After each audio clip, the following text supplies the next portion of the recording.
E a gente conversa agora com o professor Pedro Cortes, ele que é o nosso analista de clima e meio ambiente aqui da CNN Brasil, está conosco aqui no Novo Dia para explicar o que aconteceu lá no Tibete. Tudo bom, professor? Bem-vindo. Bom dia, Carol, e a todos. Tragédia. Professor, infelizmente, a gente tratando aqui de um terremoto de magnitude 7,1, quando a gente olha para a escala Richter, professor, é de fato um terremoto muito forte que atingiu o Tibete? Um terremoto muito forte com uma outra característica que torna ele ainda mais destruidor.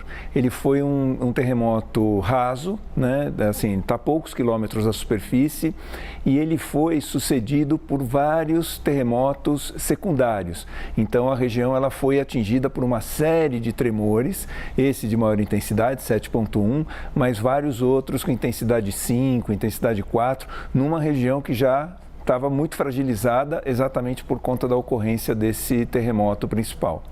Por quanto tempo esses tremores secundários tendem a ocorrer, professor? É possível prever isso?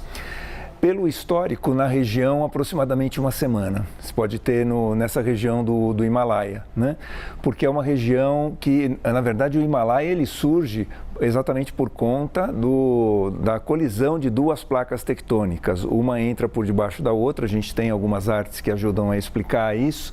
E pelo histórico da região, prevê-se que é em torno de uma semana. Nós temos aqui a placa da Eurásia, onde está o Planalto tibetano, né?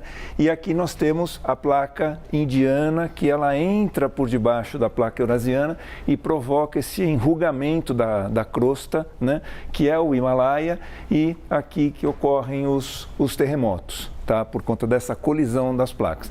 O que constitui o terremoto? Essas placas elas vão caminhando em sentido contrário uma da outra, vão gerando uma tensão muito grande. Essa movimentação é de poucos centímetros por ano, mas a dimensão das placas é uma dimensão continental. Então a força aplicada acaba sendo muito grande e chega um momento que as rochas não conseguem mais suportar, elas rompem, né? E aí liberam energia, que é o terremoto.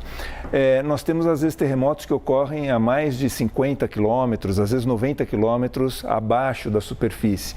Então, quando ocorre essa ruptura, tem um espaço muito grande para absorção dessas forças.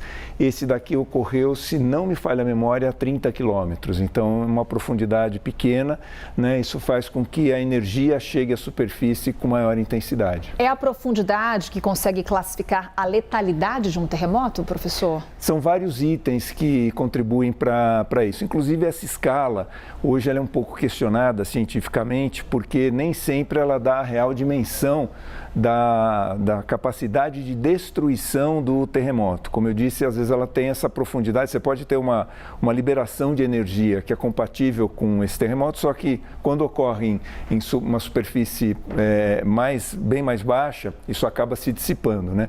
Aqui nós temos bom, só concluindo, mas essa escala serve como referência, tá? Ainda como de intensidade.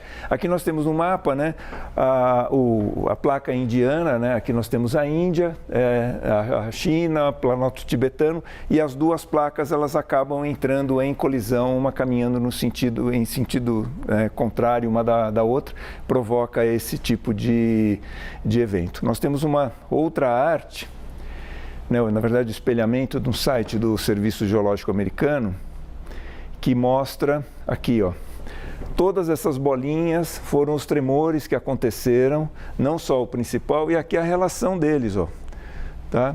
Nós temos o que ocorreu, ele está mais para baixo nessa relação, tá? O principal, mas veja, a gente teve vários outros que foram se manifestando depois, né? Só nessa região, que é uma região muito pobre.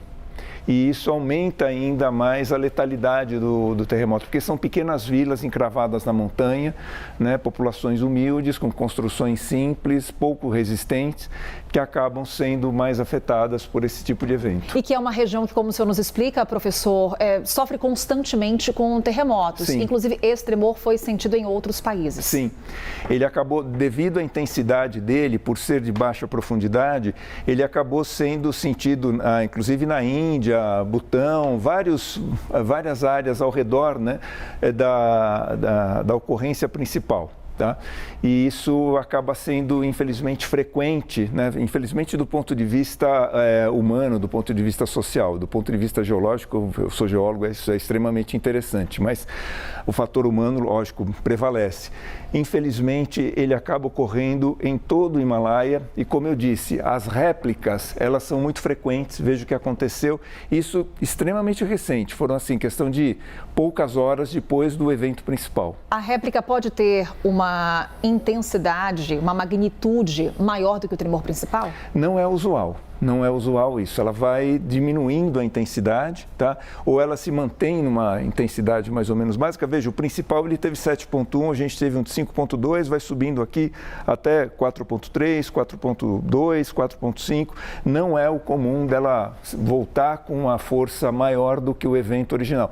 No meu entendimento, aí já seria um novo terremoto, não mais uma réplica. Tá? E aí, professor, um outro ponto, principalmente quando a gente olha para uma região muito carente quando acontecem esses tremores e uma região que constantemente sofre com terremotos, é a inexistência de mecanismos para você prever a ocorrência de um terremoto, certo?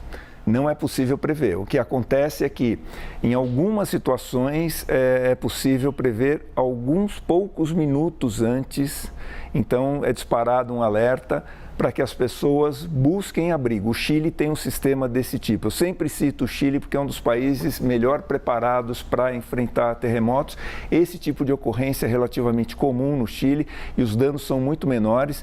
Inclusive, às vezes em prédios públicos, há áreas indicadas como áreas seguras em caso de terremoto. Então, quando dispara um alarme desse tipo, você fala, bom, vou ficar do lado dessa coluna, por exemplo, porque a chance dela cair é muito menor do que outras estruturas. Mas não é algo fácil de se prever, não. É o que a gente vê, inclusive trazemos mais uma vez as imagens lá no Tibete, um cenário de completa destruição depois da ocorrência desse terremoto de magnitude 7,1, pontuando que nesse momento há um grande reforço no número de homens do Corpo de Bombeiros para tentar buscar por desaparecidos e sobreviventes em meio aos destroços. Aí a gente vê as imagens que chegam de lá, olha o cenário que a gente registra nesse momento por lá, pelo menos 95 mortos nesse forte terremoto.